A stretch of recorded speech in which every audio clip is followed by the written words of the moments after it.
Hello friends and my students, today I am going to explain active voice and passive voice. Active voice और passive voice का rules, जो important rules है वो इस video में आपको एक्सप्लेन करूंगा. That's why this video is very important for you. तो बहुत ही ध्यान से समझिएगा आप, ताकि आपको एक्टिव वॉइस से पैसिव वॉइस में जो सेंटेंसेस को कन्वर्ट करते हैं वो अच्छी तरीके से आपको समझ में आ सके. तो देखिए, एग्जाम्पल से मैं आपको स्टार्ट करता हूं ताकि आपको समझ ज़्यादा आए, क्योंकि एग्जाम्पल इंसान के मस्तिष्क में समा जाता है कि हाँ ये एग्जाम्पल है, इसके अकॉर्डिंग कोई चीज़ समझाई गई तो वो ज़्यादा समझ में आती है. तो देखिए, एक्टिव वॉइस का एक सेंटेंस है और साथ ही साथ में ये प्रेजेंट इंडेफिनिट टेंस का भी सेंटेंस है. और ये सेंटेंस क्या है? ये सेंटेंस है आई राइट अ लेटर. मैं एक लेटर लिखता हूँ. आई राइट अ लेटर, मैं एक लेटर लिखता हूँ. ये सेंटेंस हो गया. अब इसमें आई है, वो एक्टिव वॉइस का सब्जेक्ट है और साथ ही साथ ये वर्ब का भी सब्जेक्ट है. और जो अ लेटर है ये एक्टिव वॉइस का ऑब्जेक्ट है.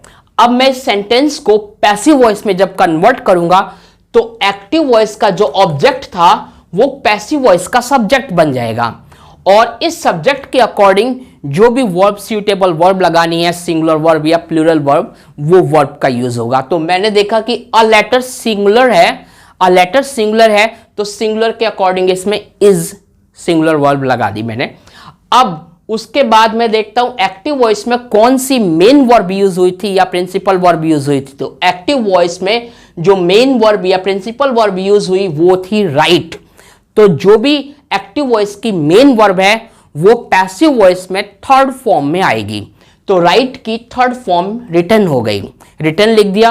उसके बाद हमें क्या करना है? एक्टिव वॉइस का जो सब्जेक्ट था, यहां पे एक्टिव वॉइस का सब्जेक्ट क्या है? आई. तो एक्टिव वॉइस के सब्जेक्ट को हम पैसिव वॉइस का ऑब्जेक्ट बना देंगे. एक्टिव वॉइस के सब्जेक्ट को हम पैसिव वॉइस का ऑब्जेक्ट बना देंगे. तो एक्टिव वॉइस का सब्जेक्ट तो आई था, आप कह रहे हो ऑब्जेक्ट बना देंगे तो यहां आई आना चाहिए. इसमें भी थोड़ा सा एक रूल लगेगा कि आई जो है वो सब्जेक्टिव केस में है. ये प्रनाउन पर्सनल प्रनाउन है, ये आई पर्सनल प्रनाउन है. और जब वो पर्सनल प्रनाउन सब्जेक्ट की जगह यूज होता है तो वो सब्जेक्टिव केस में यूज होता है, जिसको हम दूसरे शब्द में नॉमिनेटिव केस भी कहते हैं, नॉमिनेटिव केस. तो आई यहां पे सब्जेक्टिव केस में यूज हुआ. और क्योंकि ये आई ऑब्जेक्ट के स्थान पर जा रहा है, because we are using this I at the place of object, that's why we have to convert this subject in the form of object. तो हमें क्या करना होगा? इस सब्जेक्टिव केस को ऑब्जेक्टिव केस में कन्वर्ट करना होगा. तो हम पर्सनल प्रोनाउन को जब सब्जेक्ट के लिए यूज करते हैं तो वो सब्जेक्टिव केस में लगाते हैं, और जब हम पर्सनल प्रोनाउन को ऑब्जेक्ट की जगह यूज करते हैं तो उसको ऑब्जेक्टिव केस में लगाते हैं. तो आई को पहले हम कन्वर्ट करेंगे ऑब्जेक्टिव केस में. तो आई का ऑब्जेक्टिव केस मी होता है. अभी मैं आपको पर्सनल प्रोनाउन के सब्जेक्टिव केस और ऑब्जेक्टिव केस बता दूंगा. तो आई का ऑब्जेक्टिव केस मी होता है, तो हमने आई को मी में कन्वर्ट करके फिर यहां ऑब्जेक्ट की जगह यूज करना है. इसमें बहुत ध्यान रखना है आपको, ठीक है. ये सिर्फ पर्सनल प्रोनाउन में होगा. अगर आई की जगह कोई नाम होता या कोई नाउन होता तो उस नाउन को आप कन्वर्ट नहीं करते. सपोज कीजिए यहां पे राम होता तो आप बाय राम डायरेक्ट लिख देते, आप राम को कन्वर्ट नहीं कर सकते. कन्वर्ट सिर्फ पर्सनल प्रोनाउन को ही करना है, ये बात आपको माइंड में रखनी है. ओके, तो हमने क्या देखा कि एक्टिव वॉइस के सब्जेक्ट को हम पैसिव वॉइस का ऑब्जेक्ट बना देते हैं और एक्टिव वॉइस के ऑब्जेक्ट को पैसिव वॉइस का सब्जेक्ट बना देते हैं. अब इसमें भी ये भी ध्यान रखना है, अगर एक्टिव वॉइस का ऑब्जेक्ट अगर ऑब्जेक्टिव केस में पर्सनल प्रोनाउन हो तो जब हम उसे पैसिव वॉइस का सब्जेक्ट बनाएंगे तो उसे वापस सब्जेक्टिव केस में ही कन्वर्ट करेंगे. सपोज कीजिए यहां पे अगर क्या हिम होता तो हिम को आप जब सब्जेक्ट की जगह पे पैसिव वॉइस में रखते तो आप ही की फॉर्म में रखते, हिम नहीं लिखते, आप ही लिखते. ये भी आपको ध्यान में रखना है, ठीक है. तो दोनों तरफ ध्यान रखना है. जब आप पर्सनल प्रोनाउन को सब्जेक्ट की जगह यूज करेंगे तो आप नॉमिनेटिव केस यानी सब्जेक्टिव केस में यूज करेंगे, और जब आप पर्सनल प्रोनाउन को ऑब्जेक्ट की जगह यूज करेंगे तो आप उसे ऑब्जेक्टिव केस में यूज करेंगे. ये बहुत इंपॉर्टेंट बात है यहां पे चेंजेस करते समय. अब ये सिंपल सा रूल है और एक और छोटा सा रूल है, वो ये कि जब आप एक्टिव वॉइस के सब्जेक्ट को ऑब्जेक्ट की जगह रखते हैं तो उससे पहले बाय का यूज करते हैं, बी वाई बाय का यूज करते हैं। लेकिन यहां एक और इंपॉर्टेंट बात है जो इस बाय से रिलेटेड है कि बाय सब्जेक्ट, कभी कभी हम बाय सब्जेक्ट का यूज नहीं भी करते और कभी कभी कुछ और भी नियम होते हैं। तो आपको मैं एक्टिव वॉइस और पैसिव वॉइस की वो डीप नॉलेज दूंगा जो आपने अभी तक शायद नहीं गेन की होगी। इसलिए मेरे एक्टिव वॉइस और पैसिव वॉइस के सभी वीडियोस को आप बिल्कुल भी मिस मत करिए, क्योंकि अगर आपने मिस कर दिया तो आप उस नॉलेज को गेन नहीं कर पाएंगे जो शायद अभी तक आपने नहीं गेन की होगी। आगे देखिए, एक बात और रिमेंबर है, आपको मतलब याद रखनी है। रिमेंबर का पॉइंट बना के मैंने लिखा हुआ है यहां पे। पहली बात क्या कि इन passive voice third form of verb is used. V3 मतलब third form of verb. Passive voice में हम V3 यानी थर्ड फॉर्म ऑफ वर्ब का यूज हमेशा करते हैं, चाहे कोई भी टेंस हो, चाहे कैसा भी सिचुएशन हो, चाहे कैसा भी सेंटेंस हो। हम हमेशा पैसिव वॉइस में थर्ड फॉर्म ऑफ वर्ब का ही यूज करते हैं। हम हमेशा पैसिव वॉइस में थर्ड फॉर्म ऑफ वर्ब का ही यूज करते हैं, चाहे कैसी भी सिचुएशन हो, चाहे कैसा भी टेंस हो, चाहे सेंटेंस मॉडल्स का हो, चाहे किसी जो 5 टाइप्स ऑफ सेंटेंसेस हैं उनमें से किसी टाइप का सेंटेंस हो, या सेंटेंस किसी टेंस से रिलेटेड हो। ठीक है, हमेशा पैसिव वॉइस में थर्ड फॉर्म ऑफ वर्ब का यूज किया जाएगा। दूसरी बात, पैसिव वॉइस सभी टेंसेस का नहीं बनता, ये माइंड में इस बात को आप रखिएगा। पैसिव वॉइस सभी टेंसेस का नहीं बनता। जैसे फ्यूचर कंटिन्यूस टेंस को हम पैसिव वॉइस में कन्वर्ट नहीं करते। दूसरी बात, फ्यूचर परफेक्ट कंटिन्यूस टेंस को हम पैसिव वॉइस में कन्वर्ट नहीं करते। पास्ट परफेक्ट कंटिन्यूस टेंस को हम पैसिव वॉइस में कन्वर्ट नहीं करते। फिर है प्रेजेंट परफेक्ट कंटिन्यूस टेंस, उसको भी हम पैसिव वॉइस में कन्वर्ट नहीं करते। तो आपको सिंपल तरीके से याद क्या रखना है, फ्यूचर कंटिन्यूस टेंस को हम passive voice, future continuous tense का हम पैसिव वॉइस नहीं बनाते। फिर परफेक्ट कंटिन्यूस टेंस, चाहे वो पास्ट हो, फ्यूचर हो, प्रेजेंट हो, परफेक्ट कंटिन्यूस टेंसेस की पैसिव वॉइस नहीं बनाई जाती। तो ये चार टाइप के जो टेंसेस हो गए, इनकी पैसिव वॉइस नहीं बनाई जाती। Future perfect continuous, past perfect continuous और प्रेजेंट परफेक्ट कंटिन्यूस और फ्यूचर कंटिन्यूस, ये 4 टाइप के हो गए, ये 4 टाइप के टेंसेस हो गए, इनकी पैसिव वॉइस नहीं बनाई जाती, याद रखिएगा। नेक्स्ट इंपॉर्टेंट बात क्या है कि subject of active voice, active voice का सब्जेक्ट वो क्या बन जाता है, ऑब्जेक्ट ऑफ पैसिव वॉइस। यहां पे मैंने समझा दिया, फिर एक पॉइंट वाइज लिख दिया है मैंने ताकि भूल ना जाऊं। फिर दूसरी बात क्या, subject of passive voice, passive voice का जो सब्जेक्ट है वो object of active voice, active voice का ऑब्जेक्ट बन जाता है। कि ये तो हम वॉइस में चेंजेस कर रहे हैं, जरूरी नहीं है कि आप हमेशा एक्टिव वॉइस के सेंटेंस को पैसिव वॉइस में चेंज करो। ऐसा भी हो सकता है कि आप पैसिव वॉइस के सेंटेंस को एक्टिव वॉइस में चेंज कर रहे हो। तो ऐसी सिचुएशन में मैंने दोनों तरीके से इसको लिख दिया है। अब देखिए एक और बात कि if there are insignificant doers, if there are insignificant doers like we, they, people, some, someone, somebody, nobody, everyone, everybody, etc. इसी टाइप से कुछ और हो सकते हैं। तो अगर ये इनसिग्निफिकेंट डूअर्स हो, यानी कर्ता अगर ये महत्वपूर्ण ना हो, कर्ता अगर महत्वपूर्ण ना हो, और साथ ही साथ वेल अंडरस्टूड डूअर्स, या ऐसे डूअर्स हो जो वेल अंडरस्टूड है। वेल अंडरस्टूड का मतलब हमें अक्सर ये पता है कि रोगियों का इलाज डॉक्टर करता है, तो ये वेल अंडरस्टूड बात है। चोरों को अधिकतर मात्रा में जो कानूनी रूप से पुलिस ही पकड़ती है, ये भी वेल अंडरस्टूड है। जो बाल है वो नाई काटता है, ये वेल अंडरस्टूड है, ठीक है।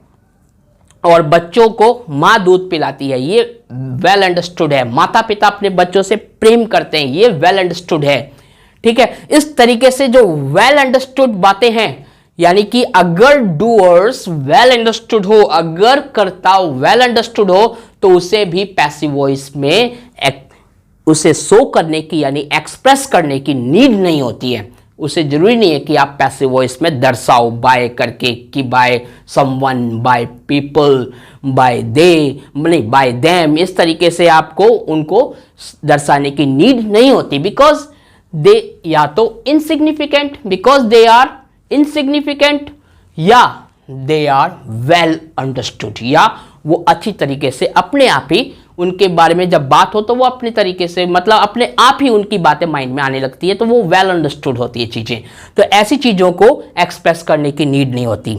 ठीक है, तो यही बताया गया है कि if there are insignificant doers like we, they, people, someone, somebody, nobody, everyone, everybody, etc. and well understood doers का मतलब in societies they are well known to their work, वे अपने वर्क के कारण सोसाइटी में अच्छी तरह जाने जाते हैं, उनको हम वेल अंडरस्टूड की संज्ञा दे सकते हैं। तो then there is no need to express such types of doers in passive voice. तो ऐसे डूअर्स को, ऐसे कर्ताओं को, ऐसे सब्जेक्ट्स को पैसिव वॉइस में एक्सप्रेस करने की नीड नहीं होती है, ये बात याद रखिएगा। फॉर एग्जाम्पल, इसका कुछ एग्जाम्पल बता देता हूं। जैसे ये एक्टिव वॉइस के सेंटेंस लिए मैंने, पैसिव वॉइस नहीं बनाया। देखिए जैसे ये है, वी लव एनिमल्स, हम जानवरों से प्रेम करते हैं।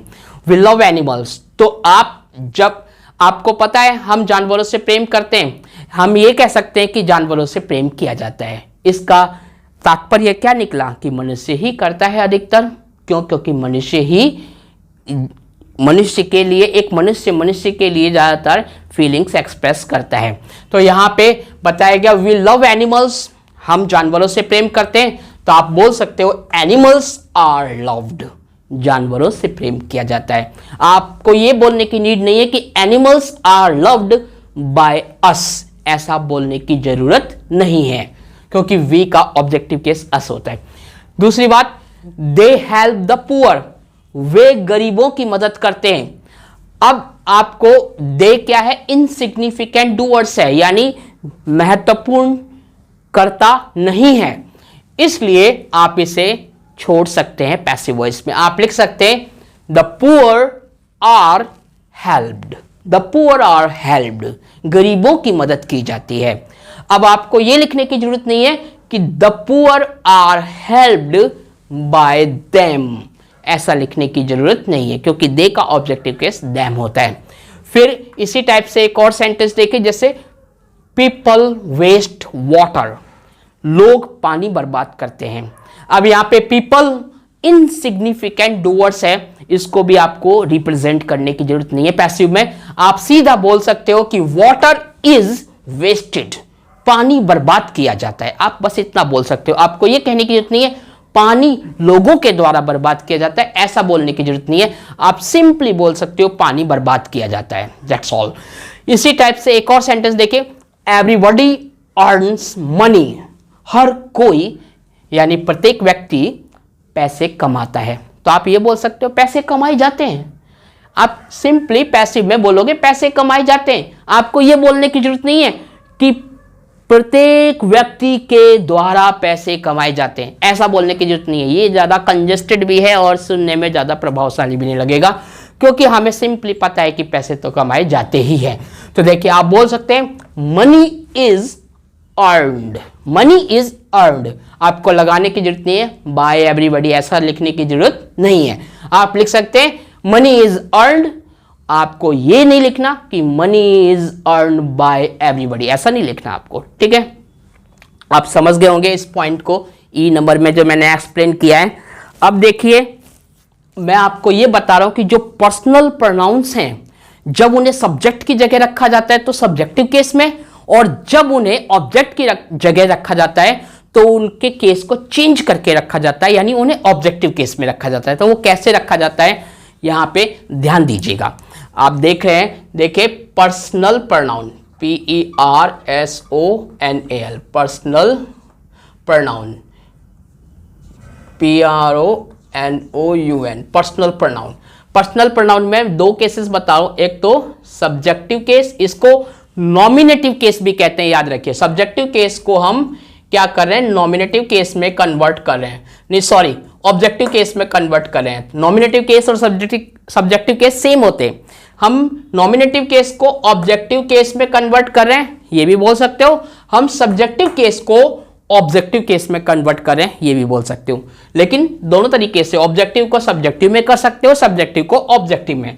सपोज आई है सब्जेक्टिव केस, इसको सब्जेक्ट की जगह रखोगे तो आई, और अगर इसको ऑब्जेक्ट की जगह रखोगे तो आप मी लिखोगे, और अगर मी को सब्जेक्ट की जगह लिख रहे हो तो आई बना के लिखोगे।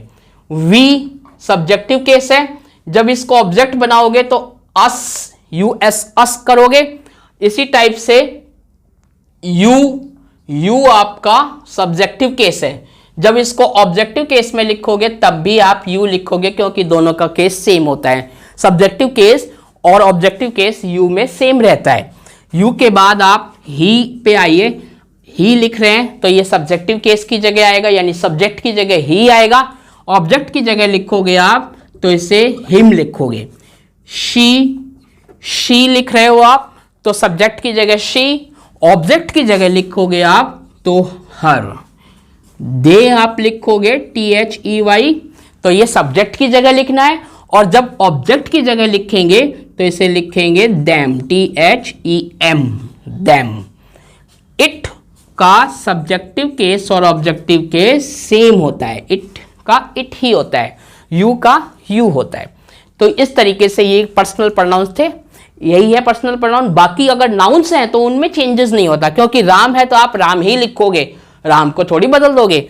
और कोई गर्ल है तो गर्ल को लिखोगे, बॉय है तो बॉय लिखोगे, फादर है तो फादर ही लिखोगे, इस तरीके से। तो नाउन्स में चेंजेस नहीं होगी, चेंजेस सिर्फ पर्सनल प्रोनाउन के केसेस में ही होगी, जब उनको सब्जेक्ट से ऑब्जेक्ट, यानी उनके अगर प्लेसेस चेंज हो रहे हैं, सब्जेक्ट और ऑब्जेक्ट के प्लेसेस चेंज हो रहे हैं, तो उनकी फॉर्म्स भी चेंज करनी होगी, उनके केस भी चेंज करने होंगे। ये बात आप समझ गए। अब मैं आपको ये बताता हूं कि जब हम एक्टिव वॉइस से पैसिव वॉइस में बनाते हैं तो कुछ हेल्पिंग वर्ब्स यानी टेंसेस के रूल्स के अकॉर्डिंग, कुछ हेल्पिंग वर्ब्स के अकॉर्डिंग और plus third form of verb की हेल्प से बनाते हैं। तो वो कैसे बनाते हैं वो रूल्स भी मैं आपको बताता हूं।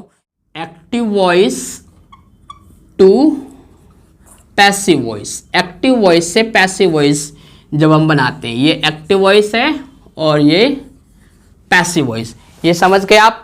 अब एक्टिव वॉइस में अगर प्रेजेंट इंडेफिनिट टेंस है, प्रेजेंट इंडेफिनिट टेंस, तो प्रेजेंट इंडेफिनिट टेंस में क्या होता है? Present indefinite tense, present indefinite tense short form में लिखा है, आप ध्यान दीजिएगा। Present indefinite tense, present indefinite tense हो तो आपको कौन सी वर्ब यूज करनी है? पहले तो हेल्पिंग वर्ब यूज करनी है, इज या एम या आर, और प्लस V3 यानी थर्ड फॉर्म ऑफ वर्ब आप लगाएंगे, ठीक है। अगर प्रेजेंट कंटिन्यूस टेंस है, प्रेजेंट कंटिन्यूस टेंस है, तब भी आपको इज एम आर तो लगाना है, is am are plus being लगाएंगे, BEING बीइंग, और फिर आप V3 यानी थर्ड फॉर्म ऑफ वर्ब का यूज करेंगे। इसके बाद अगर प्रेजेंट परफेक्ट टेंस है, प्रेजेंट परफेक्ट टेंस, अगर प्रेजेंट परफेक्ट टेंस है तो प्रेजेंट परफेक्ट टेंस की जो हेल्पिंग वर्ब होती है आपको पता है हैज और हैव होती है, बट पैसिव में आपको हैज और हैव तो लगानी है, साथ में बीन लगाना है। तो आप लिखेंगे हैज या हैव, इसमें से एक हेल्पिंग वर्ब का यूज करेंगे, हैज या हैव, प्लस उसके साथ बीन जोड़ेंगे, और फिर आप V3 यानी थर्ड फॉर्म ऑफ वर्ब का यूज करेंगे। इस तरीके से आपको करना है। ये हो गया प्रेजेंट टेंस का, और 3 टेंसेस हो गया। चौथा टेंस कौन सा था? Present perfect continuous. मैंने बताया आपको जो भी परफेक्ट कंटिन्यूस टेंसेस हैं उनकी पैसिव नहीं बनाई जाएगी, तो प्रेजेंट परफेक्ट कंटिन्यूस टेंस को छोड़ दीजिए। उसके बाद आते हैं पास्ट पे, past indefinite tense. Past indefinite tense है तो पैसिव में आप वॉज या वर यूज करेंगे और plus V3 third form of verb लगाएंगे। अगर ये पास्ट कंटिन्यूस है, पास्ट कंटिन्यूस टेंस है, तब भी आपको वॉज वर तो यूज करना ही है, वॉज वर, लेकिन साथ में बीइंग जोड़ दीजिए और प्लस V3 यानी थर्ड फॉर्म ऑफ वर्ब का यूज करेंगे। फिर अगर सेंटेंस क्या है, past perfect tense, past perfect tense है तो पास्ट परफेक्ट में हेल्पिंग वर्ब हैड का यूज होता है। आप पैसिव में हैड के साथ बीन जोड़ेंगे, फिर थर्ड फॉर्म ऑफ वर्ब लगाएंगे। तो आप लिखेंगे had plus been plus V3 यानी थर्ड फॉर्म ऑफ वर्ब। और पास्ट परफेक्ट कंटिन्यूस का तो पैसिव बनता ही नहीं, तो पास्ट परफेक्ट कंटिन्यूस का पैसिव नहीं बनाएंगे। फिर फ्यूचर पे आते हैं, future indefinite tense. Future indefinite में हेल्पिंग वर्ब विल या शैल होती है, तो पैसिव में क्या करेंगे, विल या शैल यूज करेंगे, लेकिन उसके साथ बी जोड़ेंगे और फिर V3 यानी थर्ड फॉर्म ऑफ वर्ब लगाएंगे। तो देखिए विल या शैल में से कोई एक helping verb plus be plus V3 यानी third form of verb. Future continuous का पैसिव नहीं बनेगा। फ्यूचर परफेक्ट पे आ जाइए, फ्यूचर परफेक्ट टेंस। तो फ्यूचर परफेक्ट में विल हैव या शैल हैव होता है, विल हैव या शैल हैव फ्यूचर परफेक्ट में होता है। तो विल हैव या शैल हैव तो यूज करना ही है पैसिव में, लेकिन साथ में बीन भी लगाना है। तो पैसिव में क्या होगा, विल हैव बीन या शैल हैव बीन और plus third form of verb ये लगेगा। तो विल या शैल में से कोई एक यूज होगा, प्लस हैव यूज होगा, प्लस बीन यूज होगा, ठीक है, और वर्ब थर्ड फॉर्म में आएगी। इस तरीके से आप चेंजेस करोगे टेंसेस में। टेंसेस में ये चेंजेस हो जाएंगे। आप बता देता हूं मॉडल्स में, अभी इस वीडियो में मैं आपको टेंसेस तक बता देता हूं, मॉडल्स में आपको बता रहा हूं नेक्स्ट वीडियो में, ठीक है। लेकिन फिर भी एक हिंट दे देता हूं कि जो मॉडल्स होते हैं जैसे कि कैन हो गया, विल हो गया, शैल हो गया, शुड हो गया, कुड हो गया, माइट हो गया, ये सब जो मॉडल्स हैं, तो मॉडल्स अगर हम क्या कर रहे हैं, मॉडल्स अगर एक्टिव वॉइस के सेंटेंसेस हैं जो मॉडल्स का यूज करके बने हुए हैं, उन सेंटेंसेस को अगर आप पैसिव में कन्वर्ट कर रहे हैं, तो जैसे मान लो कैन वाला सेंटेंस है कि I can write a letter, ठीक है, I can write a letter, ये सेंटेंस है, तो आप कैन की जगह पे पैसिव वॉइस में कैन की जगह पे कुछ और नहीं लगाना, आपको कैन तो यूज करना ही है। आप कैन यूज करेंगे, साथ में बी लगा देंगे, बी लगाएंगे और फिर third form of verb use करेंगे। जैसे सेंटेंस क्या बोला मैंने, I can write a letter, तो आप पैसिव में उसे बोलेंगे a letter can be written, a letter can be written, आप ये जोड़ सकते हैं by me, a letter can be written by me. इस तरीके से आप पैसिव में उसे कन्वर्ट कर सकते हैं। जितने भी मॉडल्स हैं उनमें बी जुड़ता है, फिर थर्ड फॉर्म ऑफ वर्ब का यूज होता है। तो I hope this video is interesting for you, this video is helpful for you. अगर आपने AR स्टडी सर्कल को अभी तक सब्सक्राइब नहीं किया है तो सब्सक्राइब कीजिए, क्योंकि आपको पैसिव वॉइस और इंग्लिश ग्रामर की जो डीप नॉलेज इस चैनल पे मिलेगी, शायद वो आपने और कहीं गेन नहीं की होगी। तो thanks for watching this video. सुखार्थिना कुतो विद्यार्थिना सुखम, सुखार्थी वा त्यजेत विद्याम, विद्यार्थी वा त्यजेत सुखम।